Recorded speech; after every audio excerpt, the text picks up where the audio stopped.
You are a Christian, a little Christ. When people see you, they're supposed to see God. Now, it says this, now, we don't know what we're going to be, but we know this. When we see him, we'll be like him, because we'll see him just as he is. And then it says that we're beholding, but with unveiled face, we're beholding as in a mirror the Lord of glory. Why are we beholding the Lord as in a mirror? Because he's our twin brother. We were made in his image. As we see God, we begin to become transformed into the image of our twin brother. Are you with me? In Genesis 30, and we've talked about this several times, so many times that maybe you get tired of hearing it, but this is the story of Jacob. And you remember that Jacob worked for his father Laban for 14 years, and then he was going to leave, and he makes this deal with his father-in-law, and I'll just make this part short. He makes this deal with his father-in-law that all the spotted and speckled sheep would be his, so his wage is spotted and speckled sheep and goats. And all the solid colored ones would be his father-in-law's.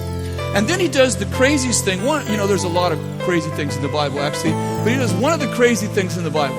He gets some branches, he carves spots and speckles in them, and he takes them down to the watering hole where the sheep and goats mate.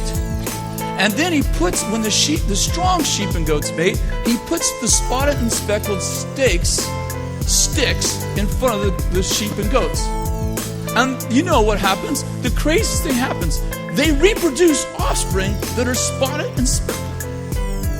And so that what happens is that all of Jacob's flock becomes, all the strong become Jacob's flock, because he only puts the stakes out there when the strong sheep and goats are mating. He puts the stakes out there.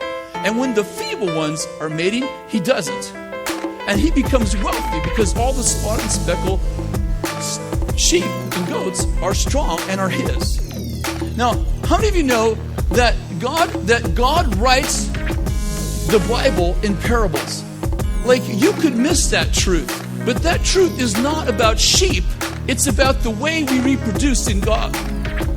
And what we imagine, we become. Right?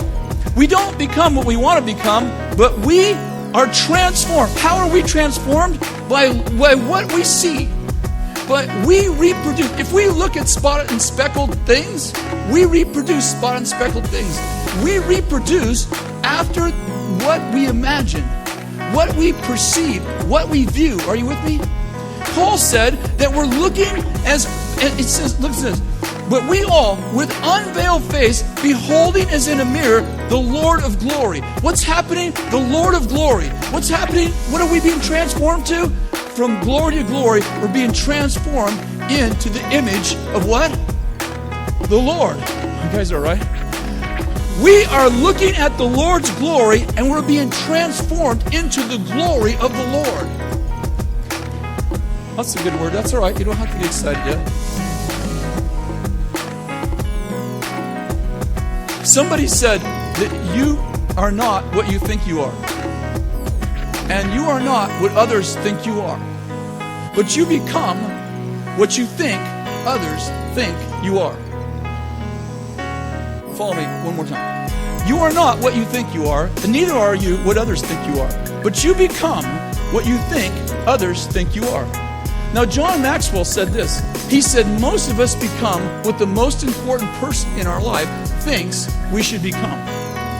Now, how many of you know that you got saved when you got saved when you believed in Jesus? But you got transformed when you realized that he believed in you. Somebody once said, it's not who you believe in, but who believes in you that transforms you. Are you with me now? Now follow me. You are not what you think you are. You are not what others think you are. But you become what others think you are. And then John Maxwell says, no, you don't become what others think you are. You become what the most important person in your life thinks that you are. What you think they think you are. Did you get that? Okay, now follow me. If God is the most important person in your life, then you become what you think God thinks of you. Now, this is really important. You don't become what God thinks of you. You become what you think God thinks of you. Now, see, if you look at God with a veiled face, how many of you know that because of that veil, you become a perversion of yourself? There's only one reason why you need to be transformed, and that's because you were born deformed. Only things that are deformed need to be transformed. That's a good word right there. See, you become what you think God thinks of you.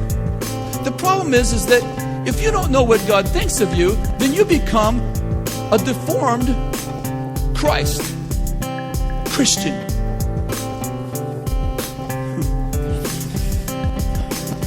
Okay.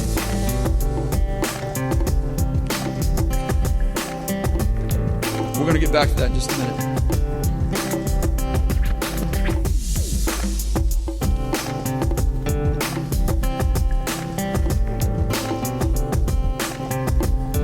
John 14.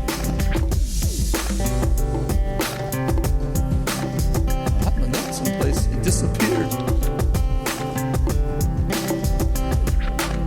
John 14, Jesus. Well, let's just turn there. I know it's in the Bible. Verse 1. Let not your heart be troubled. Believe in God. Believe also in me. In my Father's house there are many dwelling places. If it were not so, I would have told you. I go to prepare a place for you, and if I go to prepare a place for you, I will come again and receive you to myself. But where I am, there you'll be also.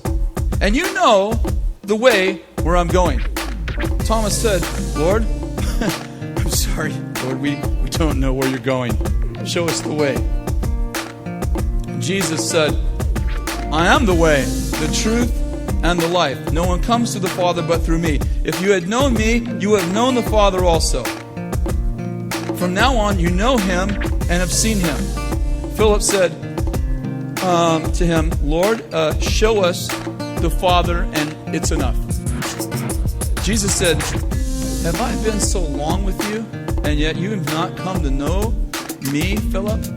He who has seen me has seen the Father.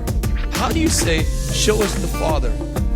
Do you not believe that I'm in the Father and the Father's in me? And the words that I say to you, I do not speak of my own initiative, but the Father abiding in me, he does his works. Believe in me, and that I'm in the Father, and that the Father's in me. Otherwise, believe on the count of the works themselves. Truly I say to you, he who believes in me, the works that I do, he shall do also, and greater works even than these shall he do, because I go to be with the Father.